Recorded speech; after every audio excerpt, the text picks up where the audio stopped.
This video presents the Sini-Metro Tut04 Benchmark Project Evaluation Report. I am Yishu. Our team member is Junxin Wang, Yishu, Yuan Fang, Hailin Wang, and Yihang Liu. First, introduction. We evaluate a segregated high-frequency measure linking Tut04, the CBD, and Bankstown. We compare it with a do minimal baseline using cost-benefit analysis. We summarize financial and socio-economic results and key risks. Second, objectives and stakeholders. Goals are to cut generalized travel costs by reducing in-vehicle time and waiting and by improving reliability. We strengthen network resilience by operating separate from suburban rail.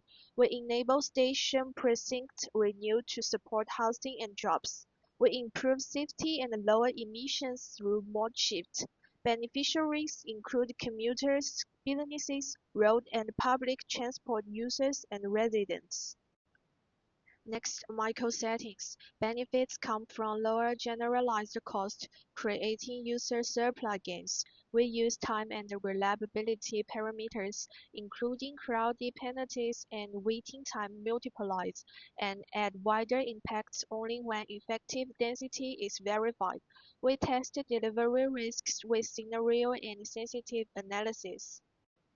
Finally, macro settings. The metro supports agglomeration and transit-oriented development. Governance applies reference class forecasting and gated approvals with transparent disclosure of costs, benefits, and distributional effects. Overall, the project enables low-carbon, inclusive long-term growth. That's all. Welcome the next one.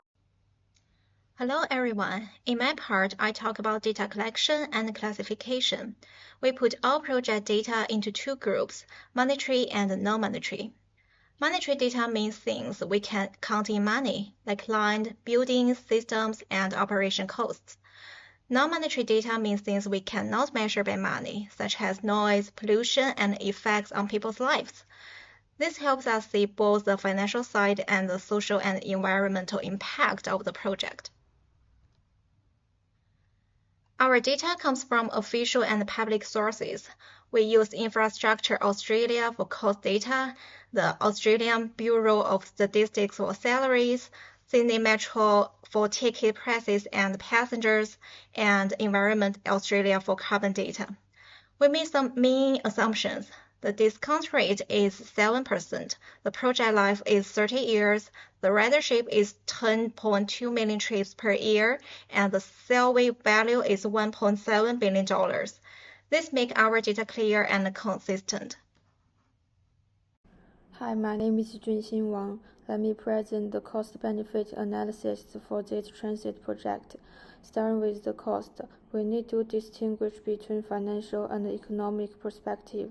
For a financial view, capital costs are $14.47 billion for infrastructure, trains, and systems, plus about $409 million a year in operation and maintenance, giving a 30-year total of roughly $45 billion in today's value.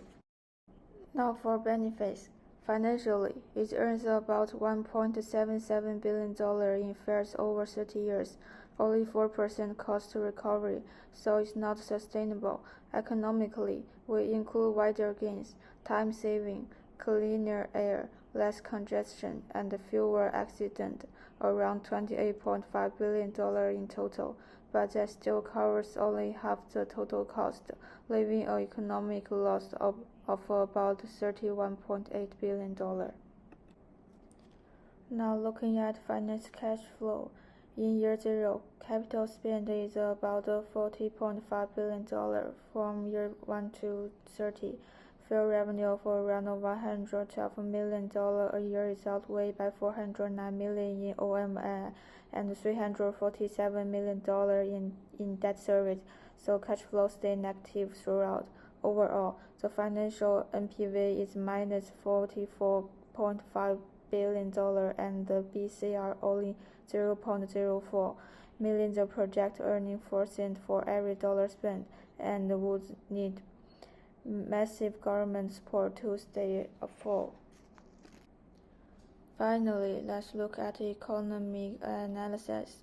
Each year, the project brings about $1.96 billion in benefit versus $465 million in cost, a positive annual flow of roughly $1.49 billion, but the huge upfront cost of $40.5 billion cannot be recovered.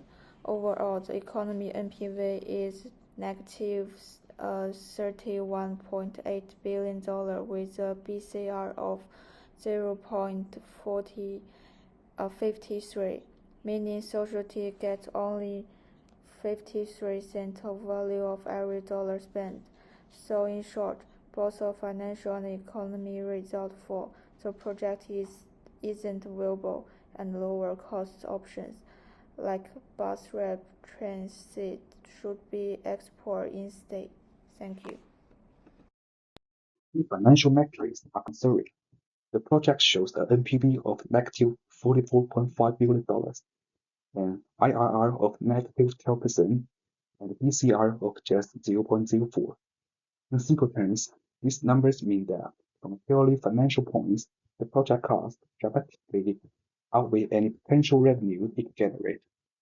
The total capital cost is over $40 billion, primarily for infrastructure, with ongoing annual operation and maintenance costs of $459 million.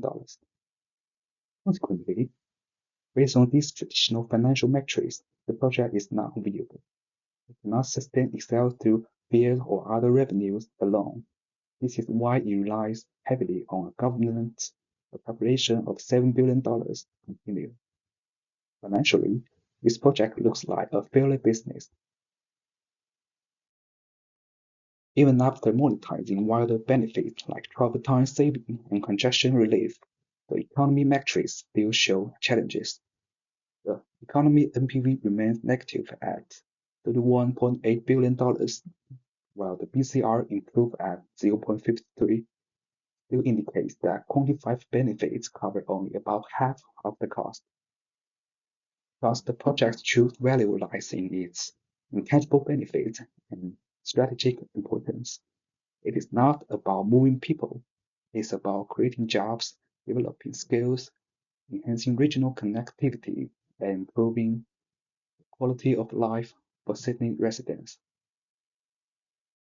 First, a quick baseline check. This is a 30-year project with a 7% discount rate. The hard numbers, financially, it's looking at a $44.5 billion NPV and ABCR of just 0.04. Economically, it's better but still negative $31.8 billion, NPV and a 0.53 BCR. Both are in the red, so we focused our risk work on two core areas. The numbers that move the needle and the real, world threats we can't just quantify. Let's start with the numbers. What matters most? Total capital costs $40.7 billion, and 92% of that is infrastructure, like tunnels and stations.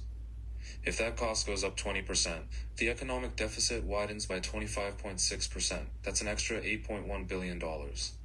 We also looked at economic benefits, like travel time savings. Boosting those 20% helps, but not enough to turn the tide. So capital cost is our biggest numerical risk, no question. Now, the real world stuff. Two critical risks jump out.